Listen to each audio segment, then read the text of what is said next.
Welcome to I Still Call It a Lariat. This is a bonus episode. This is where we review a classic wrestling show. My name is stevezapf.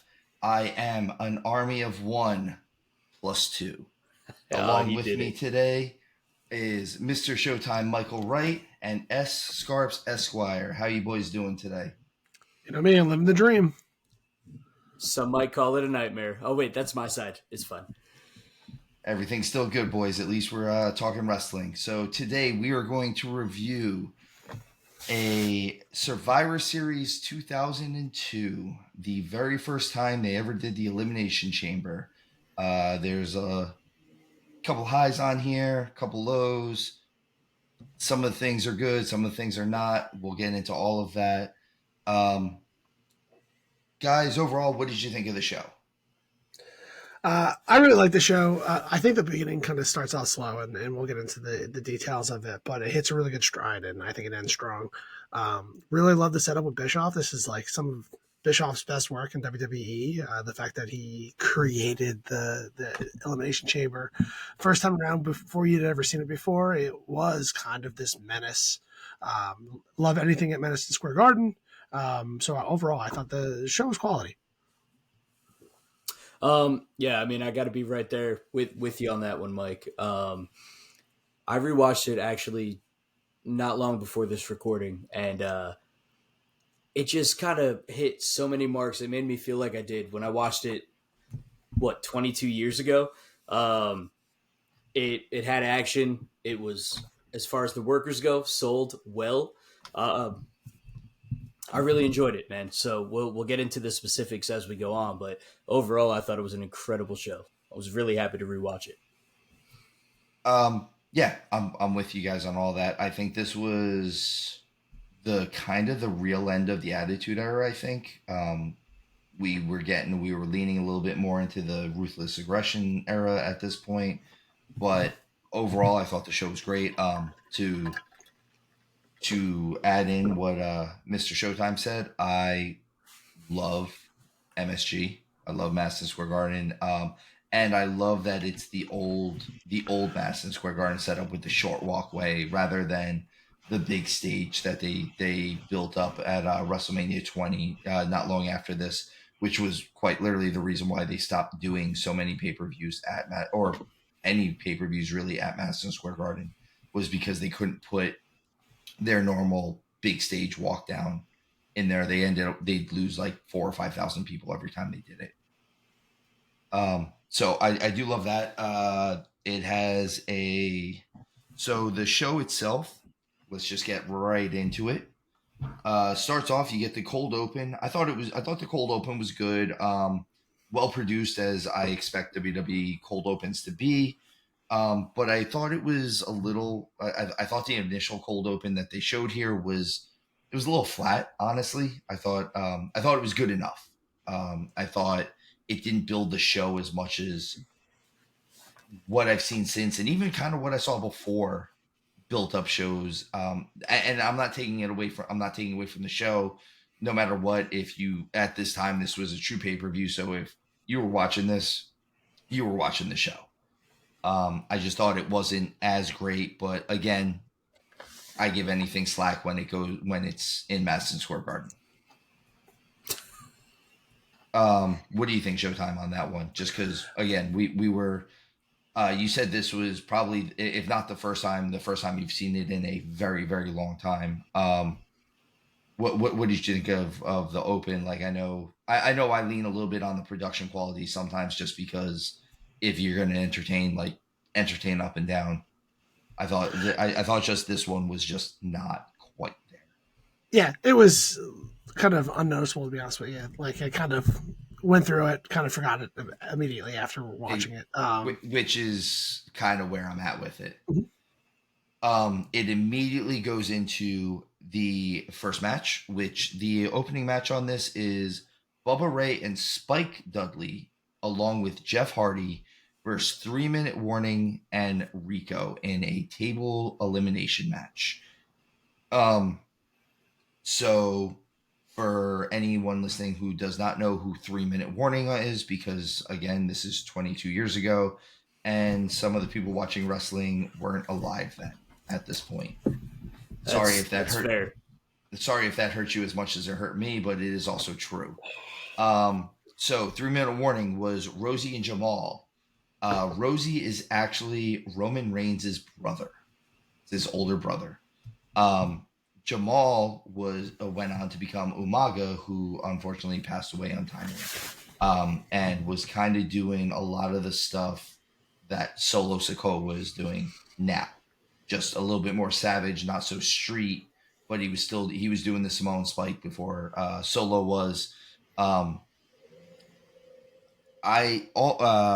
this match kind of was supposed to be a car crash, and it was a car crash. I thought it was what it was supposed to be. It's mostly a cluster throughout it. The one thing I do enjoy is that they at least kept going for tables to try to go for the win.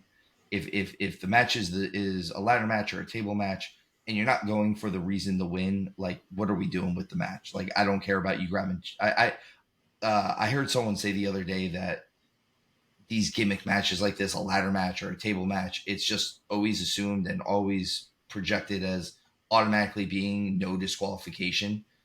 And almost like maybe we don't do it that way. Like, hey, like make sure the ref still tries to stop you and do things like that, where the only thing that he lets you do is go get a table.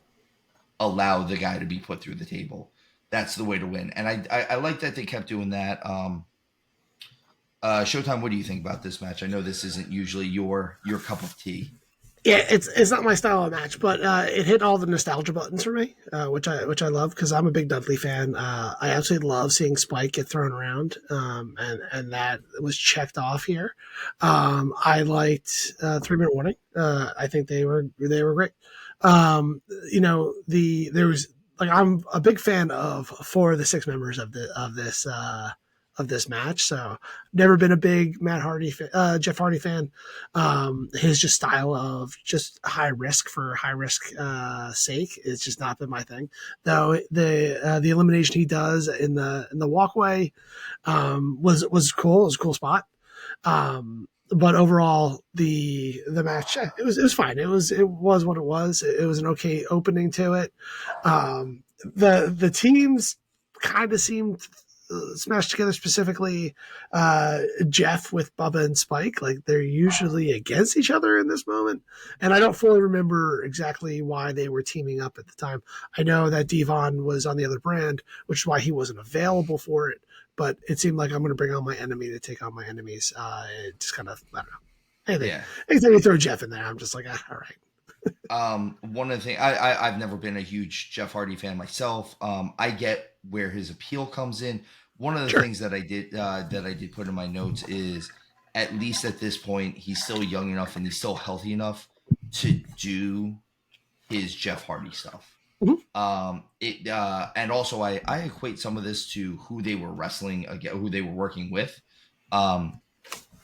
Honestly, Jeff did the Whisper in the Wind, which I honestly kind of hate that move half the time. And when he hit Rosie with it, he hit Rosie with it, and man, that man walked right into it. He took the full force of, like, he made it look like it was actually something devastating. Where in for the last 12 years or so, anytime I've seen Jeff do it, it looks like he is coming nowhere near that guy. Rosie took that. Rosie is also my highlight of this because he took the most insane bump I've ever seen in my life. There is a point where he looks like he is getting up top to do like a moonsault or something. He is literally standing on the top rope, and he is bigger than Roman is. And he's bouncing. Yeah, he did. He dropped down and did a split leg moonsault like maneuver and just hit the bump. And I was like, that is insane. It was the most insane. And he bounced off of it high. He came back up, like he bounced almost as high as where his head was when he dropped down originally. It was, I'm not usually a huge fan of the big bump unless there's a payoff. And it sucks that it looked like that was kind of a throwaway. because I don't think anyone else really noticed it unless they were looking. And I saw it, and I had to rewind it because I was like, "This is that move was nuts."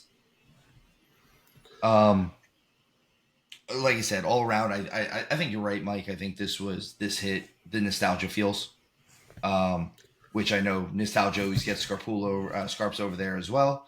Yeah, this entire show hit nostalgia feels. I mean, there's no doubt about it, man. I mean, like I didn't actually see this match that we're talking about right now, so that's why I didn't chime in.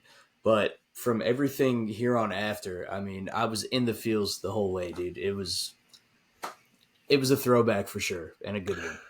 The one thing that I did walk away with this as well is I kind of think that the WWE they wasted an opportunity with Bubba Ray, because like you could see what he turns into, like with hindsight being 2020, like when he becomes Bully Ray in other places where he has a really cool solo run. You kind of see some of that ability in this match where you could kind of see him taking on like a U.S. title run or some of the other ones where he could have gone. I mean, I think they could have probably pushed him as far as they wanted to in WWE, and I think I would have really liked to have seen that. But they kept him in that tag team specialist. Even here, like putting all these people together, keeping him close with Spike. So I just would like to see more singles from him. And like as I'm watching this match, I'm like, that's what's kind of hitting me. But I think overall it was cool. I like it's an interesting match. I like the ending. Like you said, I like that they got the Dudleys back together at the end of it. Yeah, they bring Devon in. They get the big New York City pop for the New York City boys. Yep. I think that was huge. That was obviously that was obviously calculated. That's why you start with those guys is to get the crowd off hot. But not getting a Devon get the tables. I mean, come on, like you have one job. Like the table was already there. I get why he didn't do it. But come on, like Devon, get the tables.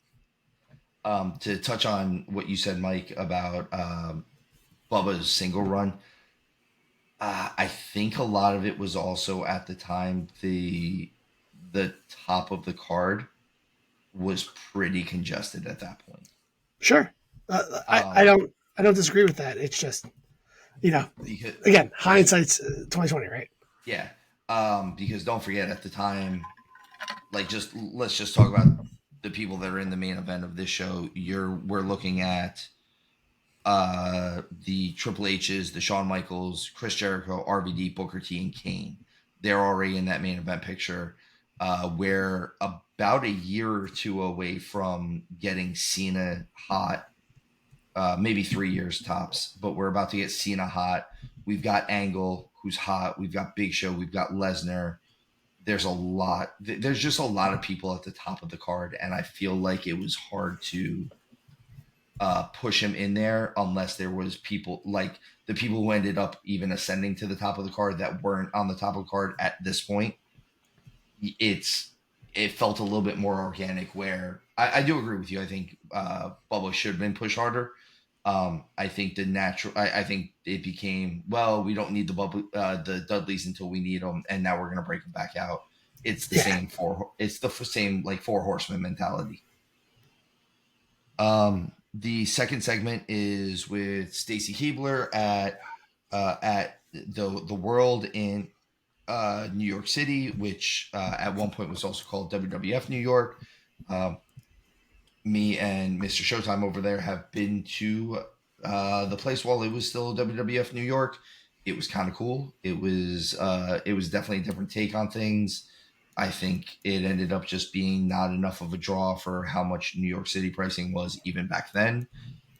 During this segment, Saliva performs, which again, if many of our listeners might not be alive to know who Saliva was, but in my notes, I put very early 2000 pop culture WWE. This is kind of just exactly what all of that was. I mean, you hear Saliva, right? You think like Pod, Puddle of Mud, things like that. Like those were Korn. Those were kind of the bands that Korn, yeah. The other thing that I said that I put for this is they play a video vignette during this while Saliva's playing, Mhm. and I felt like this should have been the cold open. What they show in the vignettes while they're playing was so much cooler than what they actually showed. It got me more interested for the pay per view. That at the time, if I was watching it, I would already have bought.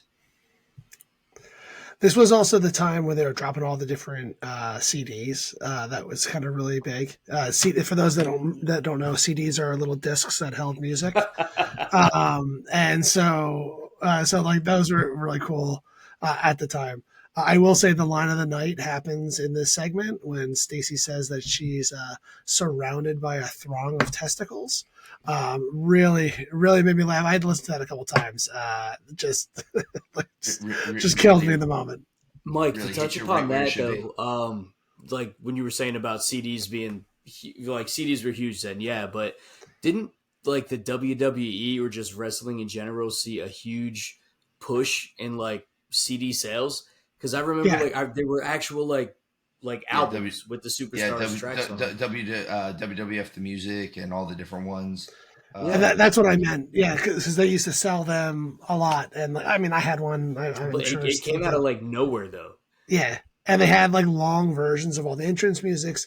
That's when you started getting more like famous bands doing some of the music and whatnot. They did a Um, lot more live music until there's a couple that just kind of like that were just terrible well, live, and they're like, let's stop doing that. yeah, and they also started kind of transitioning into, like you said, a lot of kind of more mainstream bands doing these entrances. My favorite is always Disturbed doing Stone Cold's music. Which Yeah, why did you have to change Stone Cold's music, especially to "My Pancakes Are Living Inside You"? the you change his music because it's all about making money, and you throw that onto a CD saying that Disturbed is featured on it, and you move on. For sure. Um, so we eventually go from that to match number two. Um, I like this match. This match is for kind of the wrestler in me. It's Jamie Noble, who was the cruiserweight champion at the time, versus Billy Kidman. Billy Kidman had a very good WCW career. Unfortunately, always kind of got slammed into that cruiserweight area when he was. I mean, the problem was is there was just too many big guys. But I remember him and Rey Mysterio being the tag team champions in WCW, and then them giving him the WCW Cruiserweight Tag Team Championships, which that just seemed like it was a waste of a title. Like if you've already got guys that you put the tag titles on, nor the regular tag titles on, why do we need to have a Cruiserweight tag title? But all around, I thought this was a really good match. I like the opening for it. The opening for the match really shows Kidman going for pinfalls, a lot of quick roll ups and pins just to try to get the victory really quickly, which I like that when baby faces do that. Um, I know you Showtime said you weren't the hugest fan of this match. I wanted to Um, like this match a lot more than I did. Um, like it's my style, but I thought the match was relatively clunky, and there was some real major high spots that should have ended the match. And like specifically towards the very end of the match, Noble like Spike DDT's Kidman when he's on the top rope with like leaving his legs on there, and like it looks like he really spikes him, and he bounces right up and does a shooting star press right afterwards. Like he should have been that should have been the end of the match. Like actually that DDT looked more devastating than the shooting star press itself. So like those are the things that always pull me out of matches, and like I just kind of lose it at that point. I also was never like I think Jamie Noble was a great wrestler. I absolutely hated his gimmick, like the redneck inbred, my sister cousin gimmick just didn't do anything for me. I don't know, call me crazy. And at the time, I think that Kidman, like his gimmick was kind of generic at the time as well. So there wasn't a lot of sizzle to it. I think Kidman is a great wrestler. Like, give me Kidman versus Hoovy, give me Kidman versus Ray. Back in those WCW times that you're talking about, like give me him and Gene Shorts before Gene Shorts were cool. And like I mean, at some point in time they were. I think at least that's what I'm telling myself. No, we're gonna give him a pass. Absolutely, Yeah. I'll pass. So that was like, so I wanted to like it more. It had the potential to be more. I just think that particularly like the second half of the match just kind of got clunky. There were some spots that just seemed forced. I would like to be smoother, and like particularly on this card where the second half is, I think, absolutely amazing. That like it makes it even feel a little worse. Dude, personally, like I really enjoyed this match from like just my standpoint. I thought it was super entertaining. At points, I'm watching it, saying to myself, and this is a bit of a stretch, but watching Kidman at certain points during the match, I'm like, is he trying to be Bret Hart right now? And like there were just times, like I said, just technically, I thought it was a really sound match. Now, I'm not looking at it through the same lens that you guys are, but I was drawn. You know what I mean? I was just like, dude, I forgot about this match wholeheartedly. And in my head, I'm like, I think Kidman wins. I don't know. And I had to rewatch it to find out. So like, I enjoyed it, man. I really did. And the shooting star press, like you said, I mean, it may have been kind of controversial to why would you follow up? How can you get up that quickly? But it did end on the shooting star press, which, okay, we knew that was going to happen, right? If it's going to end, it's going to be on a big move. It was on a big move. I enjoyed it. I love the shooting star press. I think it's a great finisher. I like that. That wasn't the point. The point was I got spiked with the DDT from the top rope. Yes. And then I was like, I'm good. Like, you should be dead, but okay, we'll believe this. So I'm going to say this. I don't mind top rope moves so long as they're done in the right context. I think Kidman always did the shooting star press in the right context, aside from the fact that I agree with you, getting spiked on his head. There should have been some more leeway. And again, we don't know. Maybe the ref had something in his headpiece going, hey, we need to chop some time down. We're going a little long. Let's wrap it up. So that could have been a thing. My thing with Kidman's specific shooting star press is it might actually be my favorite top rope maneuver of all time. Kidman specific. I think it is beautiful. It is a like, I've seen other people pull the shooting star press. I think Kidman's is the most beautiful one to watch. He has like a curve to it, how he goes through. It just looks like it flows this very specific and perfect way. And it's a natural way that he goes over. The other thing that I will say about this match is this is where I disagree with Mr. Showtime over there.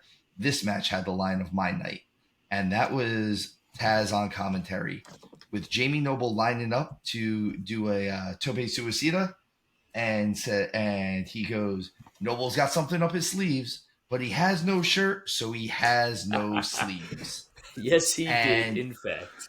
And it's over 20 years later. I remember watching it live. I popped then. I pop now. It's still funny. It will be funny tomorrow. It'll be funny a week from now. Throughout the entire night, I think Taz was the best announcer.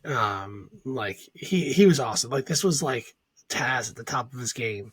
I think he was the best. He brought the most humor, the most of everything to the match, to the matches that he called. And he's surrounded by legends, right? And not that anyone did a bad job. I just think that he was awesome. Well, you guys already know how I feel about Taz, man. Taz is my homie. I would love Taz always and forever. Taz is my boss rooting. You feel me? That's my dude. So, how crazy is it though that Taz on commentary almost erased all of our memory of Taz the wrestler, and that's insane for. I mean, at the time, as how big ECW had gotten at one point, and no one really talks about Taz, the ECW World Champion, probably the longest reigning ECW World Champion.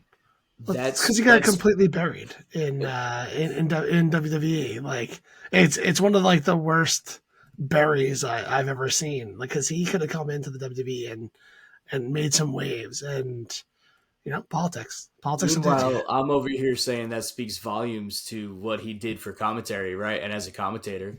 And then Mike hits me with he should have done better. I'm Well, just like, look, I wasn't going that route. You're also not wrong. It does kind of show how Yeah. good he was on the mic, But he could and have what been he a could do megastar there. in the WWE as well. Well, especially how different the characters are, though. Like he was.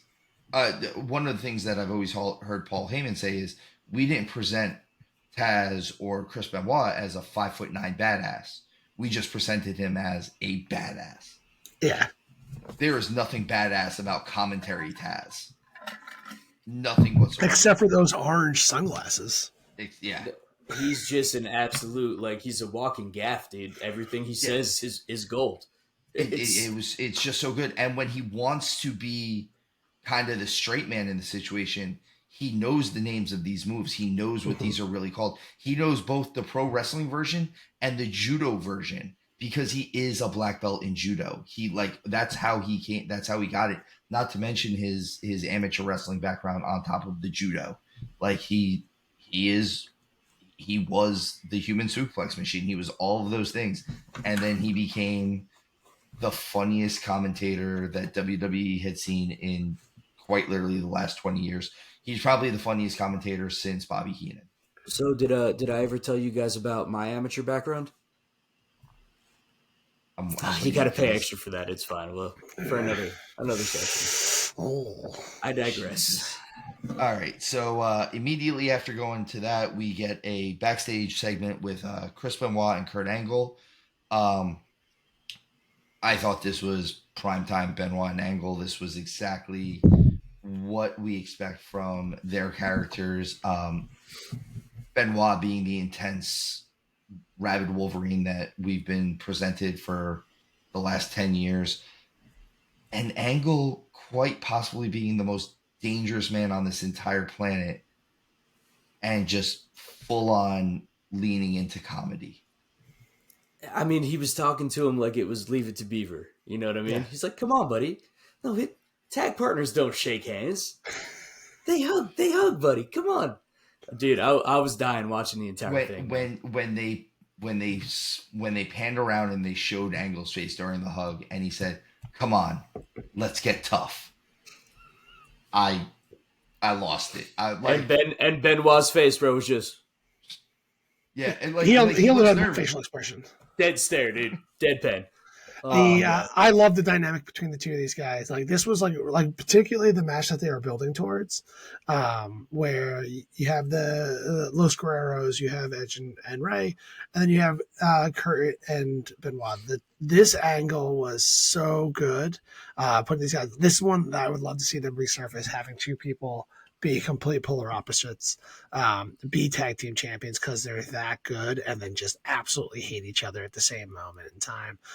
It was just a lot of fun and something different where you don't get that gimmick all that often. I loved it. So they kind of revisited a little bit with when they did Cesaro and Sheamus. The difference is they never broke them up. It turned into a mutual respect thing. I almost go with that Angle and Benoit work so well because yes, their personalities were supposed to be so different, but in the ring they were probably as similar as any two guys are going to be. They're the two guys that if you told me that Chris Benoit stretched you or Kurt Angle stretched you, I said yeah. Yeah. Okay. Yeah. No, that's what happened. I know we constantly harp on suspension of disbelief. If you're going to make me suspend disbelief that two guys are going to beat me up, it's those two guys.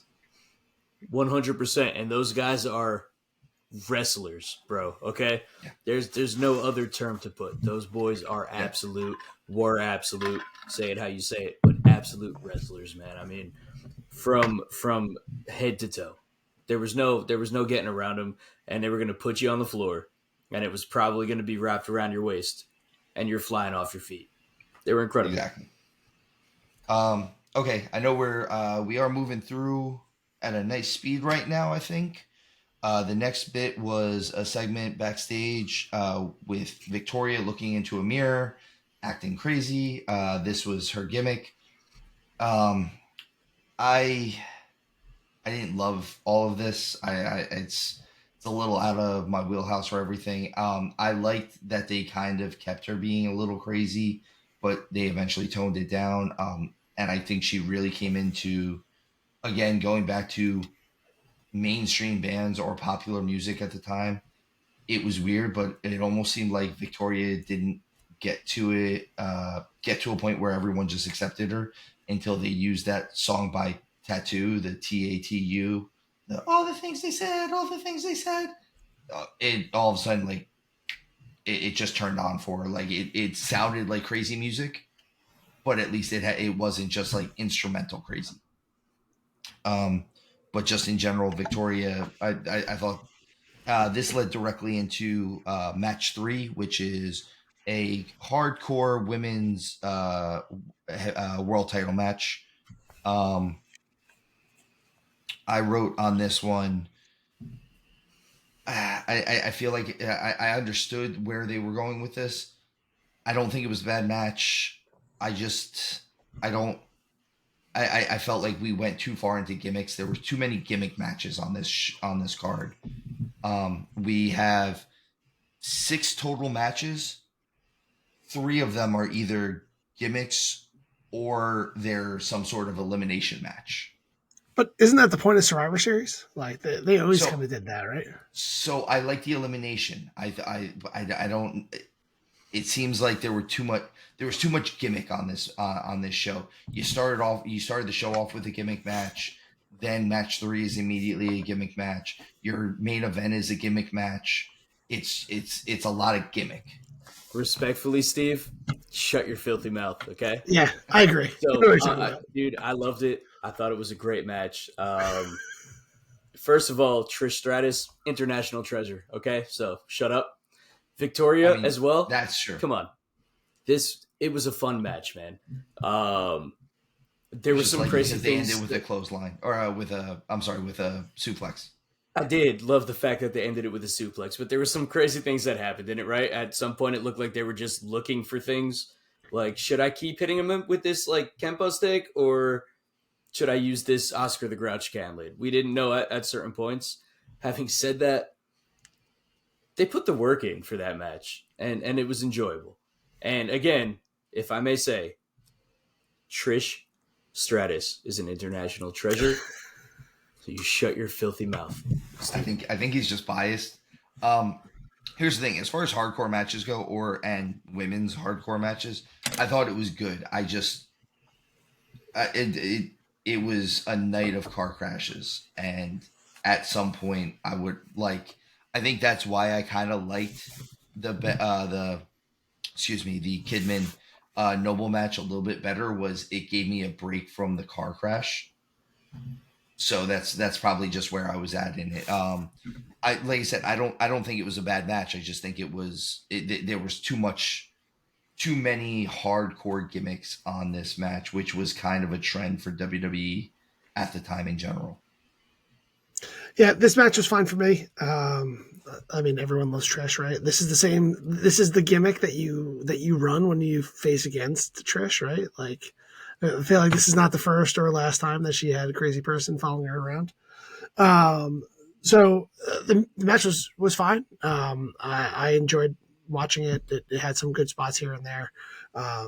Again, I was just never a fan of hardcore wrestling. So I want to see good wrestling matches every time that there's something that throws it off. Like the hardcore stuff just never did it for me. I like gimmick matches. Like, give me a ladder match. Even the tables match I like more because there's like a purpose to it, right? Like in order to win this match, I got to put somebody through the table. Where it's just like I get to use a whole bunch of weapons. I don't know, whatever. I will say this: there is a spot in the match that I absolutely loved. You know me, I love something that has a bit of good psychology to it, and Victoria was choking Trish with a broomstick at one point, and then stands up and stands on the broomstick. I thought that was that as far as the match goes, that's the spot of the match for me. It showed a lot of, again, a lot of psychology. It was, I'm the bigger, stronger girl. I'm going to stand on this broomstick over your larynx. And I thought that Well, was, she started the match by choking Trish out with her own jacket, yes. her own shirt, whatever it was. I mean, it was a brilliant maneuver. Like, she attacked her from the get go. I thought it was a good match, man. I enjoyed watching it. Again, Trish, International treasure. International treasure. treasure. Yes.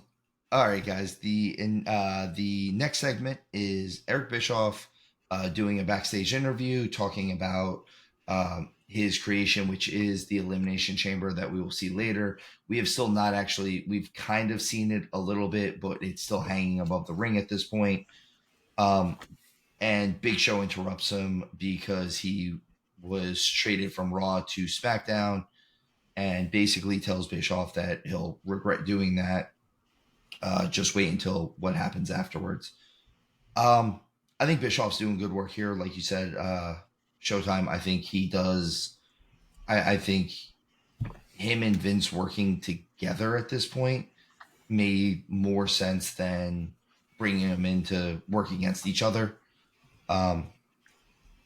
I thought he was a good foil to be arguing with Stephanie McMahon at the time, who was the SmackDown GM. Obviously I would have liked to have Big Show. I don't think he mentions WCW. Obviously, they probably wouldn't, but I like that he talks about getting traded. I would have liked him to have kind of said, "You let me go twice. I'm going to prove you. I'm going to do something to prove you wrong," especially going into a world title match. Yeah, so I like Bischoff in this moment. I think he did great. I said it before, and I'll say it again. I think he's really strong in this. I wish Vince and Bischoff worked this well together in the invasion angle. And I would love to do an episode, one of these special episodes where we redo the invasion angle where it's actually good. Because if Bischoff was there too, and you had some stars they weren't trying to bury, it could have been the most epic moment in time of all history of wrestling. Instead, we got what we did. So not to digress off of this event. I thought that was strong. I agree. I would love to have seen him bring up that old wound of WCW. But I get it. The Big Show there actually didn't do much for me. It was more the Bischoff portion of that segment when it was just him alone. Though I always like the good he's standing right behind me moments. I mean, look, Bischoff, he's charismatic, right? I mean, whether he decides to be a weasel on camera or a visionary or maybe a combination of the two, Both. The man's charismatic. You listen to him, you watch him. And I think in this moment, like you guys already said, I mean, he did a really good job of just really selling what he needed to. And this, again, it brought back a lot of memories, and I forgot really how enticing this was as a product. And this is going back 22 years, man. So to still feel that and to kind of get a reconnect is pretty special, I think. And it feels normal now, right? They did, right? Yeah, absolutely. Which again, this I mean, we've talked about crowd reaction, crowd response, how having it. I mean, having it is just that. It's having an emotional response to what is happening. You have to care about what's going on, and as much as we keep saying it's 22 years ago, it's 22 years ago, and when we watch it, we still care. Like, we watch it and we care about what's going on. I think that might not to get too far off topic or to sound like the bitter, jaded old man, but maybe that's what some of these young guys need to look into, is why we cared then and why we might not care now about what you do, because there's 17 bodybuilders standing next to each other. Back in my day when wrestling was good. We walked uphill both ways. We drank PBR and had a whole bunch of belly fat. All right. So, guys, the segment that immediately followed that was a backstage segment with Brock Lesnar and Paul Heyman. Over the last few weeks, I think I've said this enough. Heyman is always gold. I think Heyman is gold in this. Man. He did it again. I think this was great. I think Heyman sold it enough to give you some foreshadowing with also, well, maybe he won't be such a sniveling weasel. He's always going to be a sniveling weasel. I love how scared he was. Like, really said, "Of course I'm scared." Like it was a good change of a demeanor for him, where he's always so cocky, particularly in front of the crowd. Obviously, this is backstage, so he can be more real with Brock. But the end of the day, like I really like that segment to build into this, particularly for the mayhem of a match that comes next, which I did really enjoy. Yeah, I mean, Heyman does what Heyman does, and he listen. He turned a lot of heads from the moments to follow. I mean, it was fun. I mean, I keep saying this, and I know maybe I'm beating a dead horse. Even he's on the Mount Rushmore, right? Like Heyman is part of the Mount Absolutely. Rushmore of managers at this point. Like he's got to be like, even if there's only four names, like he's got to be one of those four. I mean, everyone's names might change. I feel like it's got to be Heenan and Heyman are on there though, right? Like Who else you putting on there though? I have to ask. for me, it's going to be Heenan, it's going to be Heyman, it's going to be Cornette. The fourth one, Fuji, maybe. No, And I have to have Jimmy Hart on there. Jimmy Hart. Actually, you know what? You said it, and I was on the spot, and I couldn't think of a viable fourth name. It's probably Bro, I was really waiting for you to say Paul Bearer as like the fourth one, and I was waiting for it. I he's great. Let's give some real good thought to this and throw this in a show. Absolutely. On a different show, yeah. Yeah. Honestly, let's put it in for next week as part of a segment. I like Yeah. it. We'll figure that out. But yeah, I think, like I said, just going back to what I was saying, Heyman's on there, and honestly, at this point, it's hard to tell me that he's not number two. So this went right into a video lead for the Brock and Big Show match. Again, production quality, amazing. I thought everything they did with this. If you just watch this, even if you weren't a fan of what was leading up to the match, everything they do with these video packages to this day, but it really started in the mid to late 90s and then into this. You didn't have to watch the shows leading up to this, and this made you want to watch the match. This could have been, and I'm not saying this was a bad match. This could have been a bad match, and going into this, I wouldn't have known it was going to be a bad match because all these video segments always made me want to watch. Yeah, I actually going into the match, I was like, "Yeah, this match gonna be fine. It wasn't gonna be a great one," but boy, was I wrong. I had forgotten how good this match was. I absolutely loved the way Brock threw Big Show around. Some of you talk about suplexes, and like literally just throwing him over his head left and right. I absolutely, I thought it was a really really good. This is where my demeanor of the night shifted, because I think from this point on, this pay-per-view was awesome. This one particularly, and then the big swerve at the end, which I'm still scratching my head why you would drop Brock for this, but this is young. This is very young Brock, compared to who we know now he becomes into. But it like the Heyman double crossing him was such a surprise. I feel like no one at the time really expected it, though he will always double cross you once you don't fill his need. Like I'm waiting for him to double cross Roman at this moment in time. Maybe double cross him for The Rock or something like that. Like he's already kind of done it to members of that giant family tree. Because if you remember, he was the manager for the Wild Samoas as Paulie Dangerous.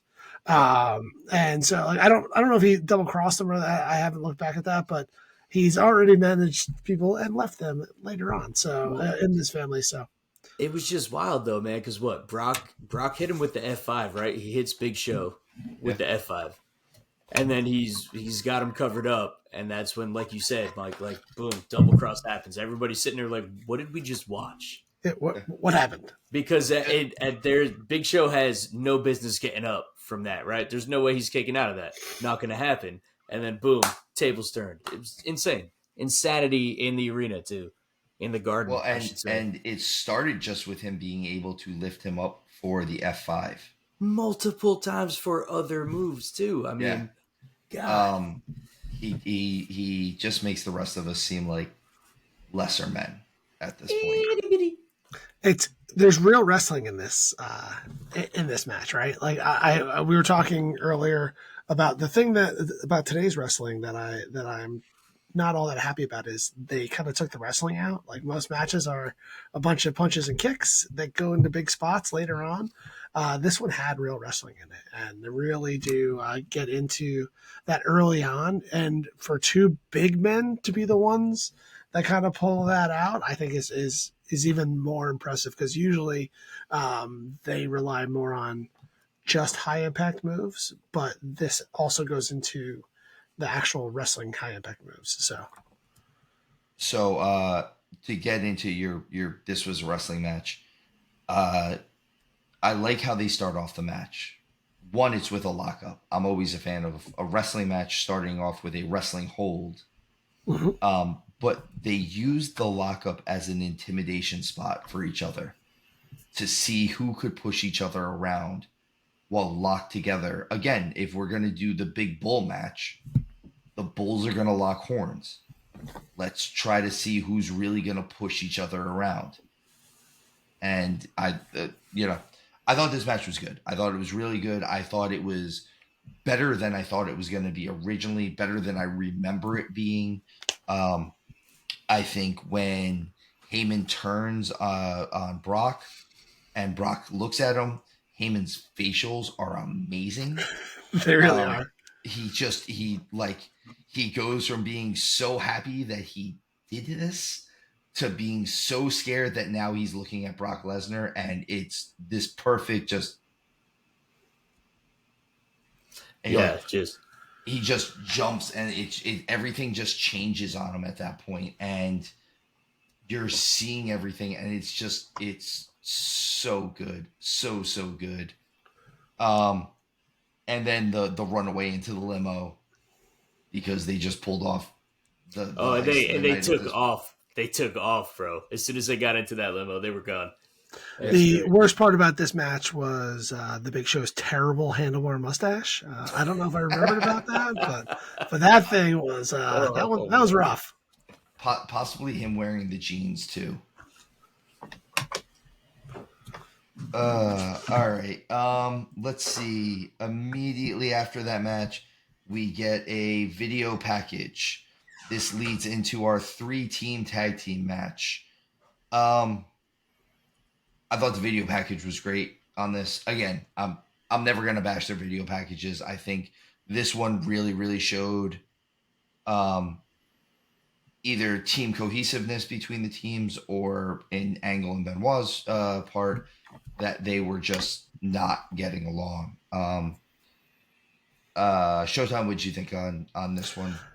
This was great. It was a good lead up. Like I like the fact that I hadn't watched it so long, it actually kind of got me caught up on where this match was going. So I think it did its job perfectly. I think the 6 men in this match are some of the best wrestlers we've ever seen. So it doesn't take ever it doesn't take much for me to get excited for this match, but I think that vignette kind of it really catches you up to speed on the stuff that led up to this match. So I was very happy with it. Scarps, we were just going over the video package that leads into the 3-team tag team match. What are your thoughts on that one? Not the match, the video package. Right. So I mean, I'm watching it at first, man, and it was Jericho comes out, right? And then they pan to like Saliva doing their video. I think Jericho's after. Maybe it was Jericho is on that, and then they did No, the. I'm sorry. Yeah. So what? Rob Van Dam comes out. No, I, this I, is the Just 6-man tag. saliva. Just as like saliva playing where they're doing the music vignette you're talking about. no, was this a Saliva vignette? This is the vignette for the Because that three was team like tag team match. The right before elimination, they were playing Yeah, showing yeah, no, saliva doing the music video. we're the match before that. So we're on the three teams, the Edge and Ray versus Benoit and Angle versus Oh, I'm so sorry. yeah, Yeah. e- So okay, so dude, I'm so sorry that I fast forwarded there, but I was first of all just super pumped for what was about to happen, right? Like I think the lead up for it, the vignette, it was you, really cool, man. It piqued interest and it got me excited to like, let's go. I'm ready to see were these guys. I'm ready to see what's gonna happen. were you still super pumped when Edge came out using his crappy Rob Zombie music? No, but that is what it is, and I will forever feel that way. So I'm just saying, never gonna stop. Yeah, never gonna stop. The that's like for the interests of as this thing got going, I wish Edge and Ray came out together. Uh, Whereas in like obviously Los Guerreros because they were a real tag team. When they came out together. Similar music. They're like I love when you have like matching tights and like they're different colors but they were the same tights. So like Los Guerreros were a real tag team. I would have liked to seen Edge and Ray come out together with some sort of like cool video package, maybe a mashup with their songs or whatever it is, and then have Angle and Benoit come out separately to drive home the fact that they are not jiving together. I just think it would have been a nice little detail. I I would mean, like that. they were really pushing though. Like it was very clear that Angle and Benoit have been at Sure. odds. But yeah, that absolutely, man. A little extra flair, why not? Um, I what do I have on here? I'm sorry. I like that this is technically before they started doing the Guerreros as the lie, cheat, and steal. Like that wasn't even their music at the time. It was just Latino Heat, and Yeah. it came out. So there's a little bit of that. One of the things I did notice, and this is huge for me, is the presentation of Rey Mysterio in this. Is he's a huge star. Mm-hmm. They never faltered away from that, which is very very not commonplace for a small man in the WWE, WWF, whatever you want to call it. Even then, even when they were still transitioning into some of the smaller, more versatile wrestlers, there was, if you had told me in 1987 that a 5'3" Mexican luchador was going to be the world champion someday and probably one of the biggest stars of all time, I would go, okay, whatever you say, buddy. Yeah, I mean, Um, we're looking at him. He's an absolute Hall of Famer. There's no doubt yeah. about it. Oh, No doubt. absolutely. So I go on the record often on saying how I hate like 6 flips to do one thing on the side, and I think that a lot of people get that style from Ray and the luchador style. So when he comes out and he does it right, like the extra flips, the extra momentum that he gets in these, I fully believe that gives him a little bit more of an edge. That gives him the equalizer for these bigger people. Though not, I don't think anyone in this match is really all that big. So it's not. I, He's I not going up think against. I think Edge and Angle are the two biggest guys. Edge being the tallest, and Angle probably being the thickest. And remember, like Edge at this time feels like he has like 40 pounds less of muscle than Edge today. Yeah, no, Like he absolutely he's like does. the skinny guy. But like this is what we learned luchador wrestling was in the U.S. Like what he did here. Like obviously, like he was a lot more in his ECW and WCW days. But the way he comes off here, the way he interacts with the Guerreros and with Angle and Benoit, I absolutely pop for. I absolutely love. This is like peak Ray for me. I don't know if I've ever disliked a match of Ray's, but he definitely comes through great in this match. Well, and also realistically, actually, I'm going to say this. and I need to make sure you guys understand. I'm not bashing him when I say this. Aside from Edge, I think this is the the other five guys probably at their best, right? Like, I mean, and the only reason why I'm saying that this isn't Edge at his best is he hadn't matured enough into Mhm. what he was going to become. I'm not saying that Edge did anything wrong or that he was bad in this match.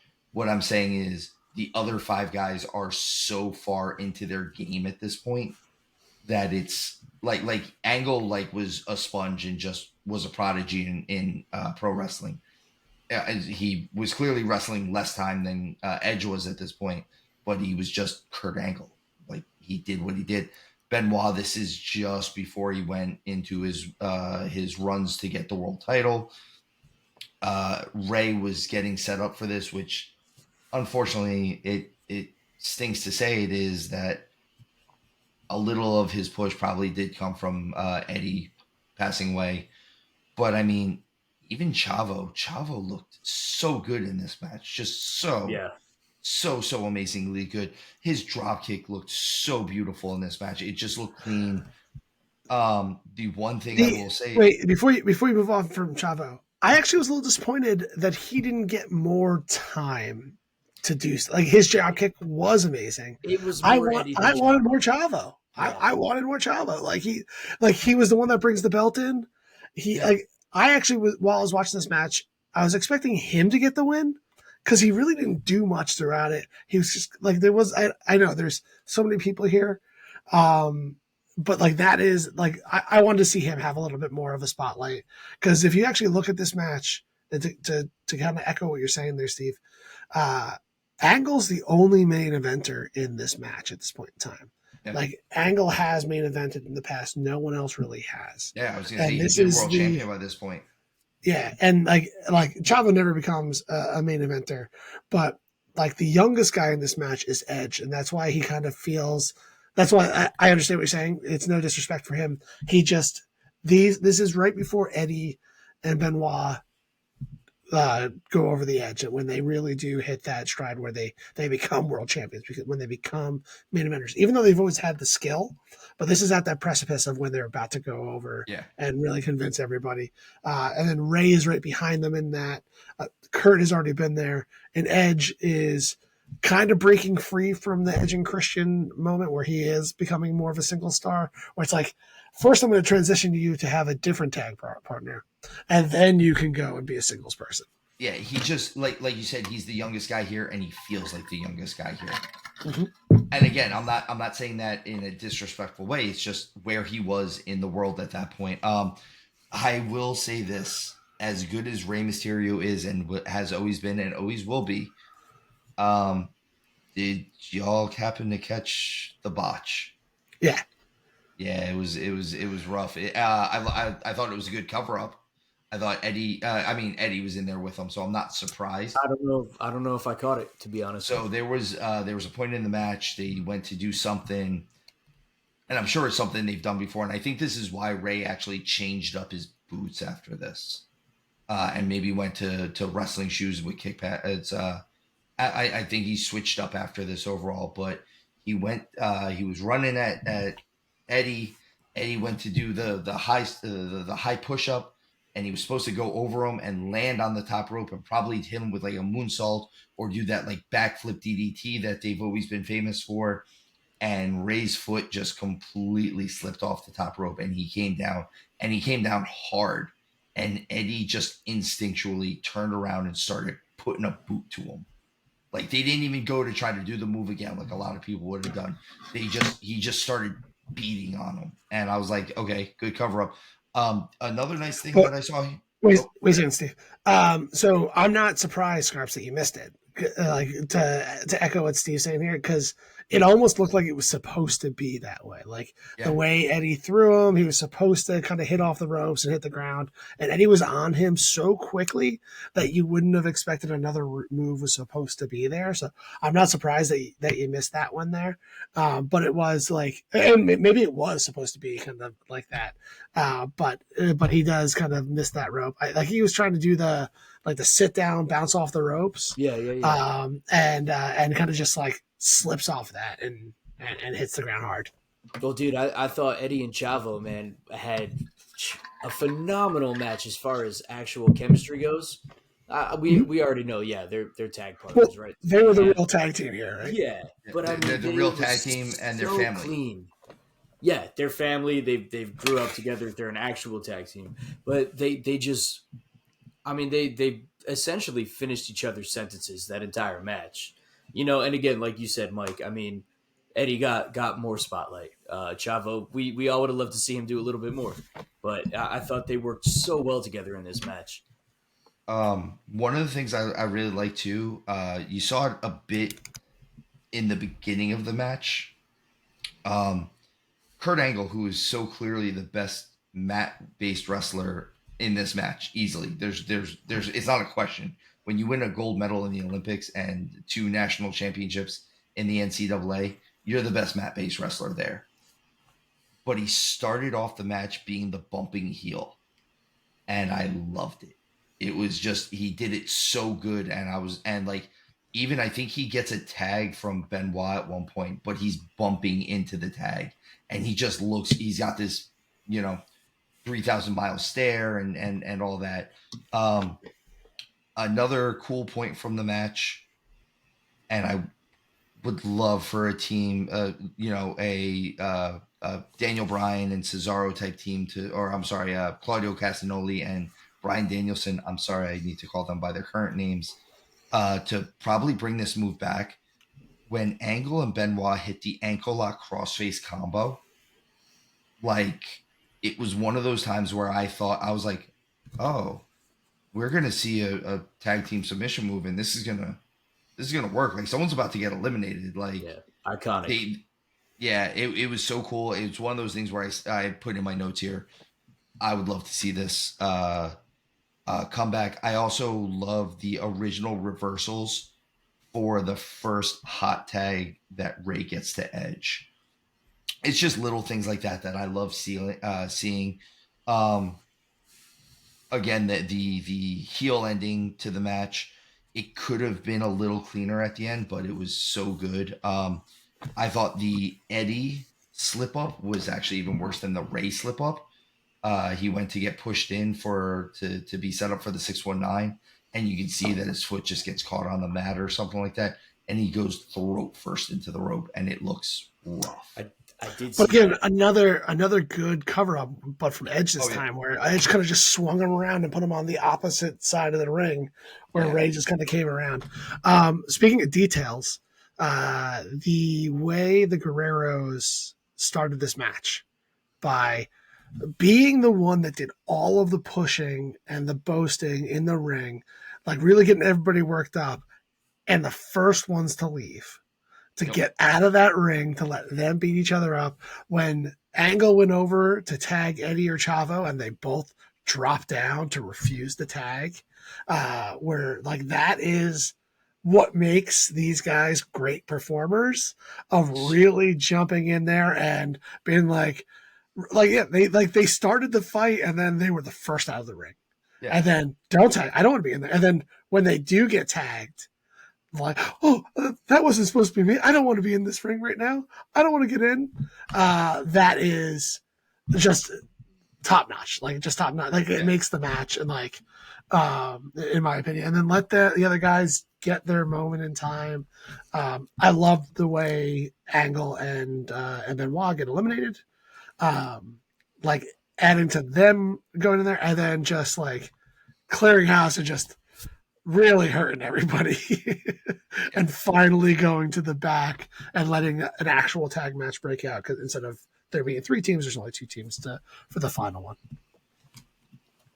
I will say this: I kind of miss because nowadays, anytime we get 3-way matches or 4-way matches, it's always first fall to a finish. I do kind of miss some of the elimination style matches. I think it gives you a nice finality to the ending where the guy who won, and it's a nice, like I said, it's a nice ending to a feud sometimes. And it's one of those, and like again with this, like the only discrepancy is that they cheated to win. but realistically, they still won over two teams. Both teams had to get eliminated. But yeah, obviously, as far as just straight wrestling, this was the match. This was the match of the night, in my opinion. I like the Elimination Chamber was great, but like if you took this match out and put it anywhere else, it's still probably the match of the night. I thought it was awesome. Yeah, definitely. Scarps, anything else to add to this one? No, dude. There's nothing to add to it. The match was incredible, dude. I absolutely loved it. There's nothing I can add to enhance this. It's 6 Hall of Famers, right? Like that's what we're looking at. 100%. Or 6 should be Hall of Famers. Should be. Is Chavo a Hall of Famer? Not yet, but he should be. I could see them putting him in if they put in the Guerrero family. Yeah, which they will. I mean, how does the Guerrero family not get inducted, right? Yeah. And then obviously Benoit will never, see the Hall of Fame for obvious reasons. I can't believe we said his name as many times as we have. The match was too good not to at this point. Right. I again, hate everything about what had happened. Can't deny what the man can do in the ropes. Yeah, you can't erase history. Yeah. This pretty much almost went immediately into a promo segment with Chris Nowinski, Matt Hardy, and Scott Steiner. It was just corny humor. The highlight of the night, right? Big Bad Booty Daddy. He was just up in the biceps, bro. It didn't do anything for the card. Like nothing whatsoever. No, so I'll tell you exactly what it did, and I'll get to it when we get to the review of a little bit into the review of the Elimination Chamber. I'm gonna group all of this stuff together into one thing on what it did for the card. Okay. Because it did something for the card. It's one of those things that you can only see it if you're looking at it from the business end of it, not the fan end of it, unfortunately. But it's a segment. It was a segment. That's what it was. It's a segment that, like every other segment throughout the night, had a purpose, and this one was just to hype up the fans, right? Yeah. Like have the mass hole come out and it was fan and rile up New York. Yep. And was this the introduction of Steiner? Like, was this his first? No, he had been there. Right? No, I think Steiner had been there for a while. I think he'd been gone for a little while though. I think he had a sprained ankle or something. It felt like a return of some sorts. He says his catchphrase and he's out of there. It was a thing. This then went into immediately a segment where Terry Runnels is trying to interview Shawn Michaels, who even in this interview sounds like he's almost parodying himself. Like, what do I think, little lady? It seemed almost like a parody. It was Shawn Michaels doing a parody of Shawn Michaels almost, and it didn't last very long because that was immediately interrupted by what me and Scarps over here have referred to as the corny Randy Orton vignette. It was just so all of this. All of this felt like what you said. It feels like it doesn't add anything to the card. None of this does. Didn't add anything. Now then, immediately going to the Elimination Chamber from this. You get the intro for the match, which is the vignette, the talk of how it was made, why it's so scary, all of those things. Then you get a Triple H interview before he's supposed to walk out, which I would have liked them to have done that maybe a little bit earlier in the show. It felt like it was being pushed in, like kind of squeezed in there. One thing that you can notice is just by looking at HBK and Triple H, they kind of already have cuts. They're already ready. They've already bladed. Eric Bischoff comes out to sell the match a bit. I love the And banging with the nightstick. with the nightstick, the lead pipe or whatever it is. And then they do. So I actually really like this that they put up the graphic for the rules of the match. I really like that, especially in a match that had never been there, along with or a match that you don't see very often. Make sure that you have to treat the fans like they don't know what's going on. Even if they do know what's going on, you always have to treat them like you're telling them the story and they don't know what's going on. So I really like this. Now then, this is the point where I'm going to group everything together. The Scott Steiner segment, the HBK segment, the Randy Orton segment, and everything that I just listed. The purpose of this for the show, for the card, is to bring the crowd down. It was there to bring the crowd down so that when they brought out this hellacious Elimination Chamber match, Yeah. they were able to go back up. This is the low point of the roller coaster. And then they had to get them back up to the high point of the roller coaster. And the problem with getting them to the high point of the roller coaster was we were just coming off of that 3-team tag team match, which, as we've said, was the best wrestling match on the card. That match was amazing. And to follow that, even in an Elimination Chamber, a Hell in a Cell, a steel cage, an Inferno match, a parking lot brawl, whatever it was going to be very, very hard to do. So again, as a fan, I thought this match or these segments were garbage. As someone who looks at this from the business side of things, I thought the filler of them was exactly what you needed for the fans to be like, okay, well, I can go get popcorn. Okay, I can sit down. Okay, it's time to go to the bathroom. Okay, none of what's going on matters. And I can sit down and watch the Elimination Chamber with what seems like completely fresh eyes because it's I think it's 20 minutes in between the 3-team match and the Elimination Chamber. Actually, It was a lot. It was a lot. It's a long time. Yeah. So Steve, I respectfully disagree to a certain extent. I get the need for all the things that you said, but they added nothing to the story. Oh, I agree with you there. So like that, like you could have done other things. Like give me a little segment with Booker T. Give me a little segment building this up. Except for the Bischoff one. Bischoff one is in this. I can't say anything bad about Bischoff in this one pay-per-view. We'll talk about the Bischoff thing. I actually think that was the only part that was actually necessary. Yes, that was great. It really explained everything that they needed to know about the Elimination Chamber. Talking to Booker T, talking to RVD, talking to everybody else. Like, at least just talk to HBK instead of bringing in Orton for no reason. I know that they do that because reason. Well, they do it. They do it for we want to get him on camera in a high moment so people don't forget who he is. Bro, but at the same time, so bad. He looked so bad. Regardless of that, it just didn't add anything to the show, and like that whole stuff. Like that's where I was like, all right, you're starting to lose me at this moment in time. And I get, but I went to my kitchen to get popcorn. So, it like that just kind of I don't know. Like you had a really good show. You could have had some good segments there that added to it.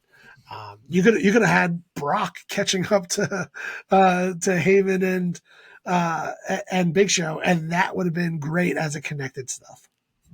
So we get into the actual Elimination Chamber match now. This is what we've all come to see, right? Like there might be a main event, but this is the event. Though this is the main event, obviously.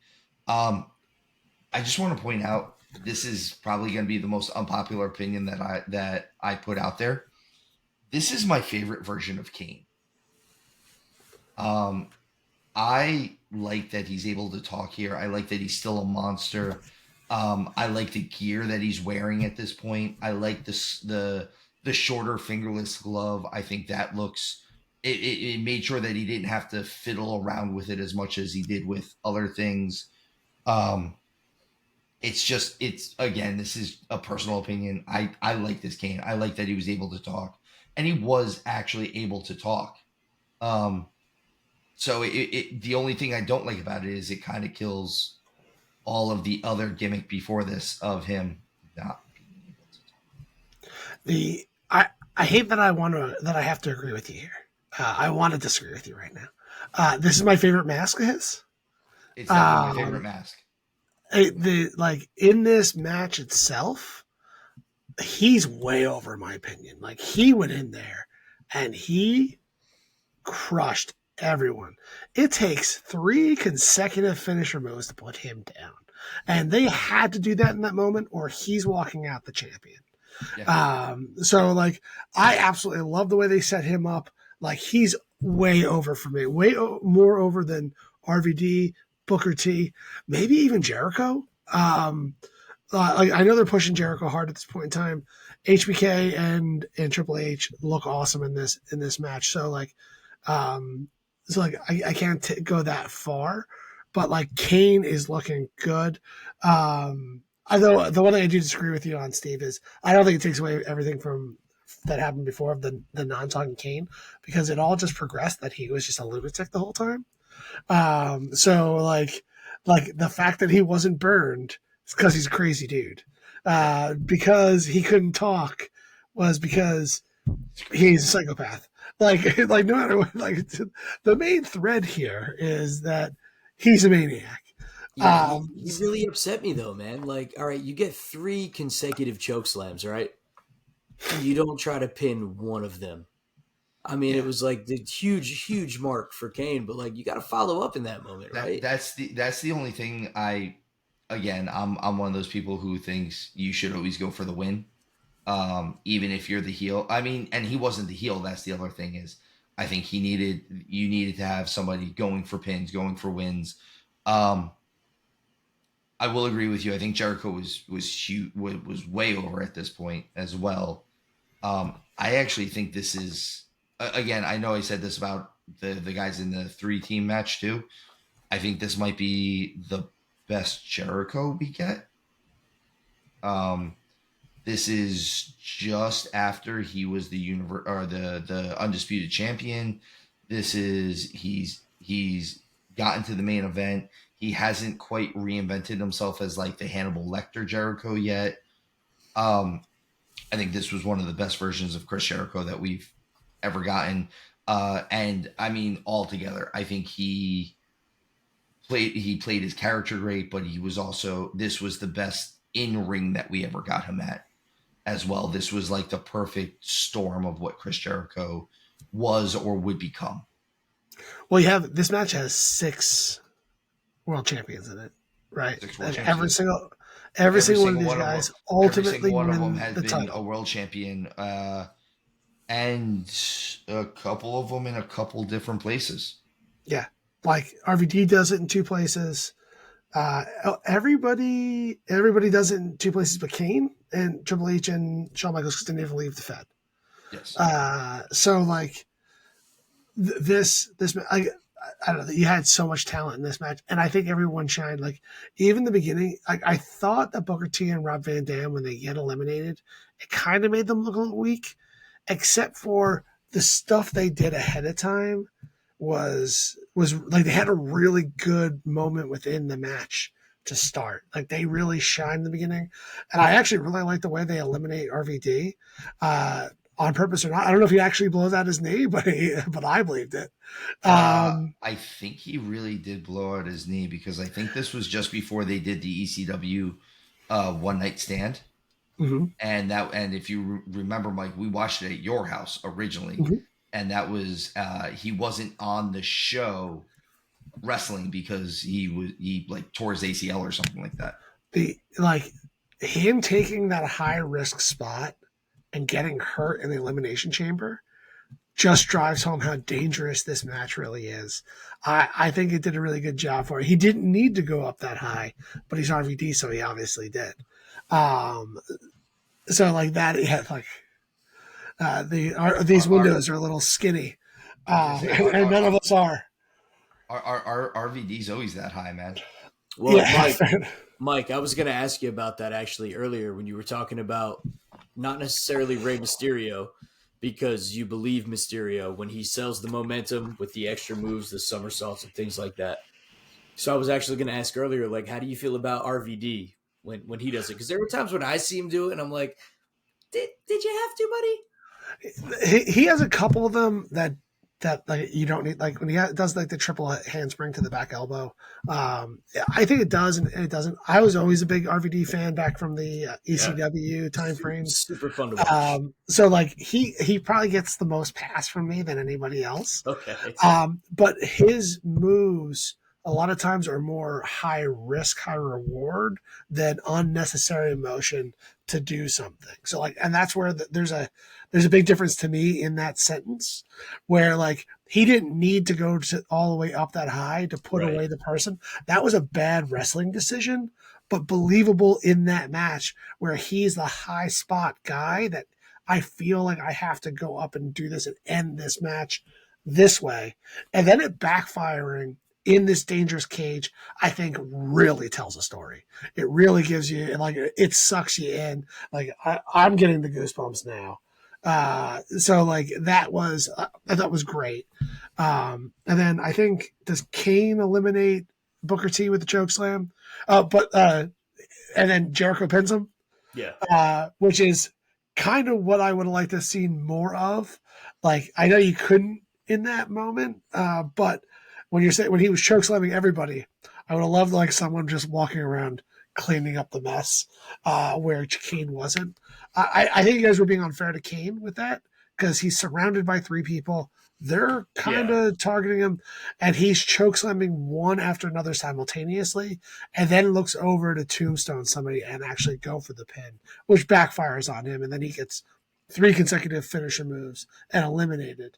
I don't think that is not trying to win the match. It's, I have this giant mess. I'm fighting 3-on-1 right now. Trying to clear the field. Yeah, when you put it that way, it sounds completely different. Yeah, so that's the way I took that. I never once was like, well, just try to win. To go on your point with RVD, I was never as big of an RVD fan as you were. I feel like some of his stuff looks awesome, and some of his stuff looks a little weak at times. And that was always my issue is like, if you throw a kick at someone's head, I want to believe that you're going to kick their head off. And there were points where it wasn't there for me. RVD in this match, I think, is gold. Absolute gold. I think all the guys in this match are amazing. Yeah. I think they all brought their absolute A game. The start in the very beginning of the match, RVD hitting that monkey flip on the outside where the metal grate was. I thought that was really cool. Obviously RVD doing the Spider-Man move on the cage. Obviously a cool RVD spot. That was awesome. Awesome. One of the things that again, this is one of those little minor things that could actually have slipped by. Jericho trapping RVD's leg in the top of his pod because he was up there, and Jericho just being a dick, which is what he was perfect. Yeah, that was probably the best like singular moment of the match. There's a bunch of things that are good, but like, talk about being aware of your surroundings and trying to mess with people that are out there. And I can't do anything while I'm in this pod. And if that doesn't happen, I mean, RVD connects with that move, and it may be a totally different outcome in that moment. Yeah. You know. Mm-hmm. The nitpick for me here is the bulletproof glass, and I'll suspend disbelief and have Kane, being the monster that he is, throw Jericho through it.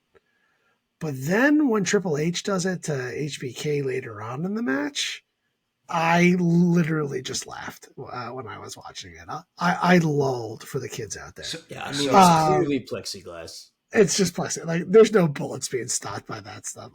Again, if you want to put over a monster by throwing it through there, I get that. But Triple H shouldn't have been able to do it too. So I forget exactly, and I'm actually asking for actual clarification. So I know Kane throws Jericho through it. I saw it. When he throws Jericho through it, the glass breaks, right? Like if I Yeah, recall correctly, it splits in half. It's a weird break. It actually breaks though. So that's the only thing, and this is the only, and I'm not fully defending it. When Triple H puts HBK through it, does the glass still break, or does it just come off the hinge? So there's a piece you see that's kind of like cut, right? So it does break, but there's also very clearly a full piece of plexiglass. That's literally the only defense I will make of that is if they're saying like, oh, it breaks in half. Well, that's what I'm saying is if HBK like broke the glass in half, that's one thing. Then stupid. But if he just pushed the paneling off, it's a little different. It's not a good enough excuse. I'm not gonna lie. It's a spot. I'm just playing devil's advocate here. You can all you want. It's not going to work in this situation. I love playing devil's advocate. Yeah. I mean, so do I, clearly. But it takes away from what Kane did earlier, being Kane, and it also it takes away from the cage itself, being so like it's bulletproof glass that two people got thrown through. Come on, guys. Not to mention showing the replay 3 times took away from it because now everybody's looking at it.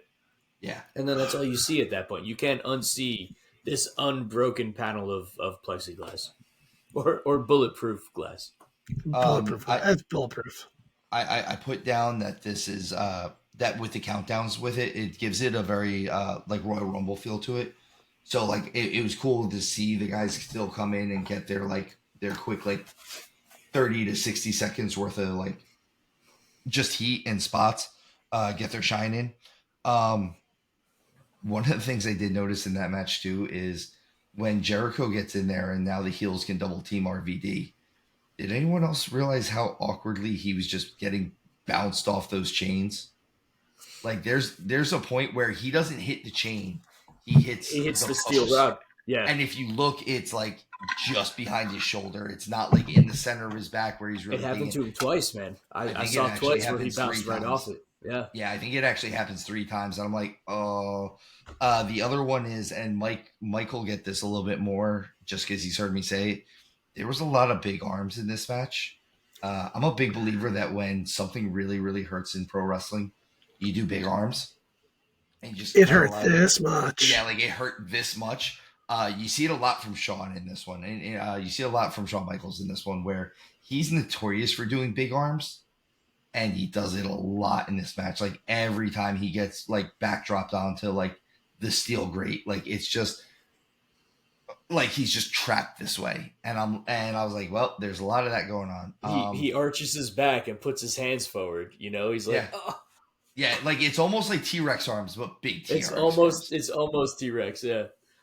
All around, man, I thought this was, and again, I am not usually a hardcore match guy, but I do like some of the gimmicky type matches. I like the idea of this match that though there's 6 people involved in this match, the point is to keep everyone else out. Like we're going to put you in, we're putting you in the Thunderdome. We're putting you in this area that you guys all need to settle your differences now. We're going to find out who the world champion is because everyone needs to get eliminated and everyone's going to be half dead afterwards, if not all dead.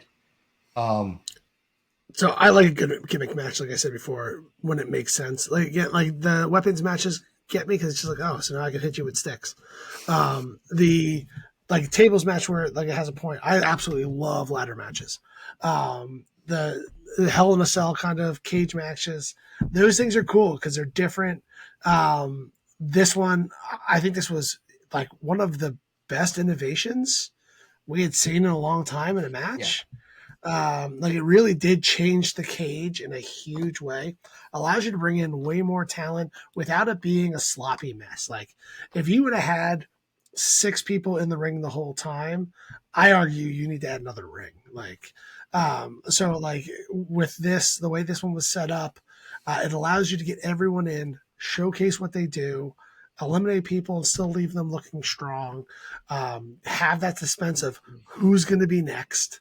I absolutely love this gimmick. I think this match is great. There's a reason why it has its own pay-per-view now. There's a reason why it's still here. this, what, 20 years later, like this was gold. Yeah, yeah, I go with that. Also, I don't know. It was just, this is the best one, in my opinion. This is the best Elimination Chamber out of all of them. It could just be because it was the first, but it could also be just the talent that's involved in this. This one pulled at all my heartstrings. Like, it hit me in all the feels. It was from start to finish entertaining. It was full throttle. Yeah, there were times where, and kudos to the boys for sitting down, right? Like when Triple H is just kind of laying low outside, on the steel. He's like, I'm laying here for a minute. Let these boys beat each other up. I just thought the entire match, man, even when, focus shifted to maybe another wrestler, or everybody's like, all right, when is HBK getting in there? Whatever it may have been. I just thought the entire match was just a smorgasbord, if you will, of entertainment. It was awesome. The Scarps, I'm glad you said that because I forgot to mention something earlier. There's a moment where you see Triple H laying on the ground. He's bloody. He's been there from the beginning. He's toast. If you watch, Jericho's down at the same time too, and he peaks. Like he's like this, and he's like, yeah, and he kind of goes back down. Yep. It's a heel tactic of him. I don't want to get beat up. Let them beat each other up. Let me stay here and just kind of play possum. And when I noticed it's such a fleeting glimpse, and it's a juxtaposition, which is amazing because like Triple H is like literally he's done. Like he's not playing possum. He's actually dead at the moment. Whereas a Jericho, like he peeks up and he puts his head down. I'm like, oh, that's good. Yeah. And the camera pans over and catches him in that perfect moment where he's like, hell yeah, dude, good call. I'm dead. Yeah. I'm gonna give a big shout out to Shawn Michaels' unfinished gear in this one. I'm always a fan of the story that's behind this. Just he wins the world title, and he literally said he's like, according to Shawn Michaels, which I'm sure this is just him saying this now that found God and he's clean, and this is what he hopes is his most embarrassing moment. But he's like, oh, this is the most embarrassing moment I've ever had. I'm like, I don't buy that, but I do get what you're saying. Like, you're about to win the world title, your gear can't get finished. According to him, he's like, the guy that the woman in the back that cut my hair for it cut it way too short. That's why I had the Karen haircut. And what's more was he was already kind of balding by that point, so it didn't do anything to help him. It was just, I and like the cowboy boots on instead of his normal motorcycle boots. It's always one of those little things that kind of pops me about this match in general. That was going to be my question when you say his unfinished gear. Do you mean the bob haircut that he has at this moment in time? Apparently that's part of it. Apparently, he looked like Tina from Bob's Burgers is what he looked like. It was unsettling, and I'm like, just go short, man. Like you've already gone too far. And if we're not going that route, because he does have lighter hair, he might be Meg from Family Guy at this point. All around though, all around, match. This match was great. This was everything that I think it should have been, and that they portrayed it to be. With that said, I'm gonna hit you boys with a question on this one. What's your favorite match? Not what do you think is the best match? The best match on this card is clearly the 3-team tag team match. That's the best. It all around it does the best psychology. That doesn't mean it's your favorite though. So, Scarps, it is okay if you say your favorite match is Trish, not necessarily Trish's match, just international Trish. Treasure. International treasure. Remember that, Trish. If you ever listen, I love you. That's all I got. By the way, if you've seen her recently, she still looks basically exactly the same, and she's like 50. She looks absolutely incredible. 1,000%, buddy. So, Scarps, I think I'm going to start with you on that one. What do you think is your favorite match? Oh, yeah, so not the best honestly, match. Though, my favorite match, hands down, was the Elimination Chamber, and just because HBK, Triple H, like those two specifically, were so. First of all the guys in that match were highlights. Okay, but for me, it was seeing HBK come back, right? Shawn Michaels having that supposedly what was supposed to be a career ending back surgery, and then him only fighting one other time in the span of 4 years before this match. Yeah. He comes in, he delivers.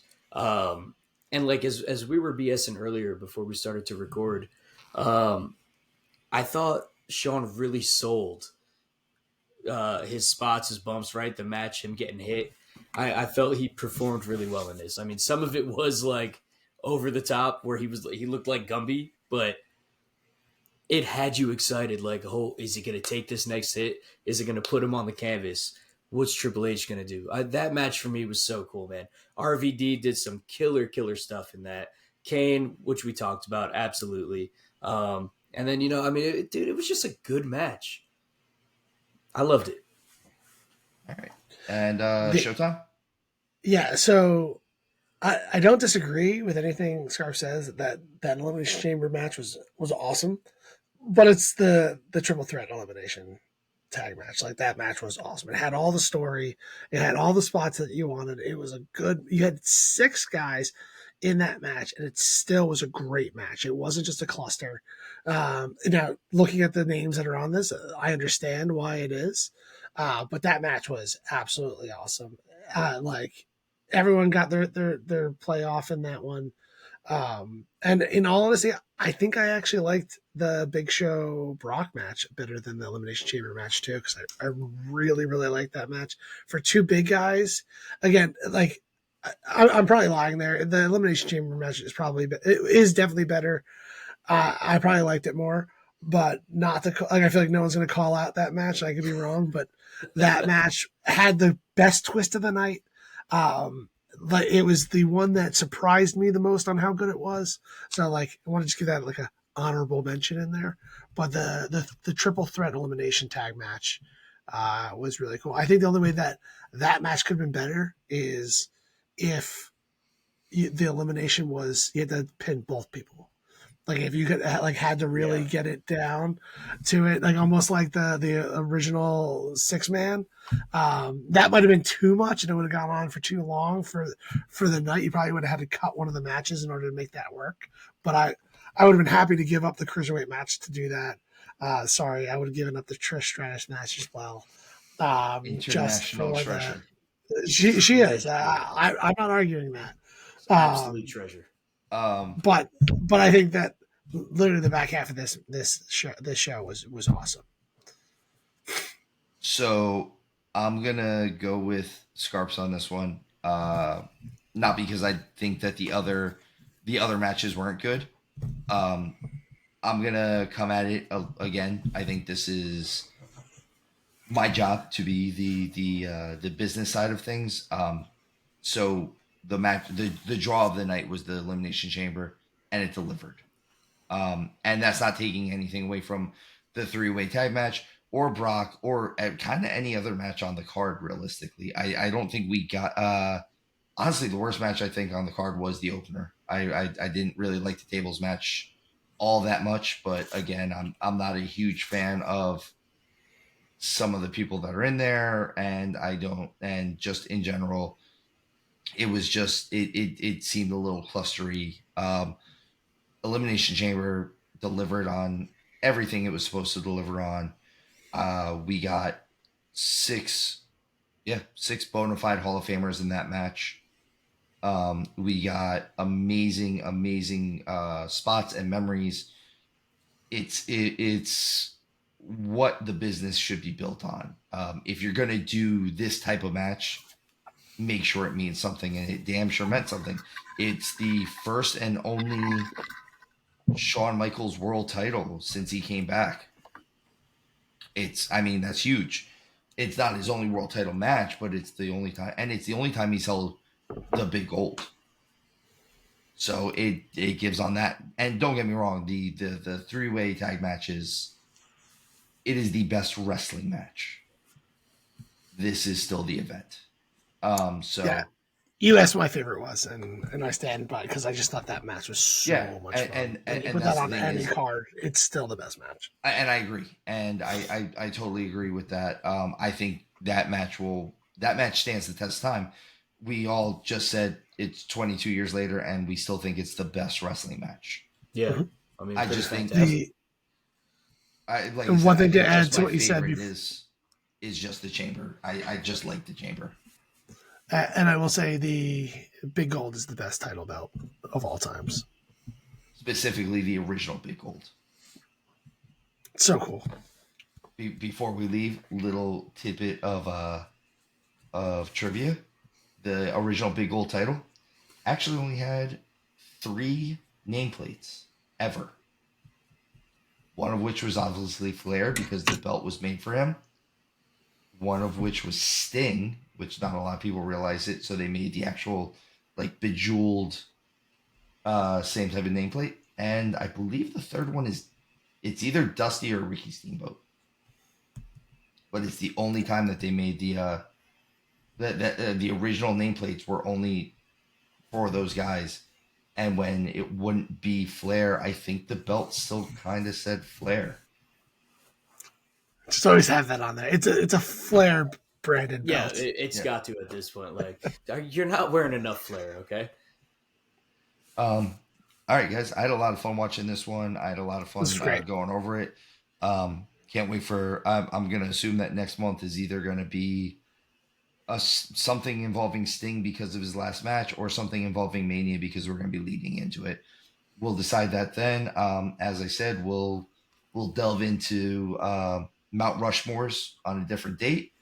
I With like that it. I said, like for it. anyone who's listened, all of our information as far as how to contact us, as far as Instagram, Twitter, our emails will be in the description with the video. Please let us know if this is more of something you'd like to see, would like to hear. If there are any events that anyone else would like us to go over, we'd love to hear that stuff as well. Boys, have a good night. It's been a great time. Have a good one. Thanks for having us. Peace out, yo.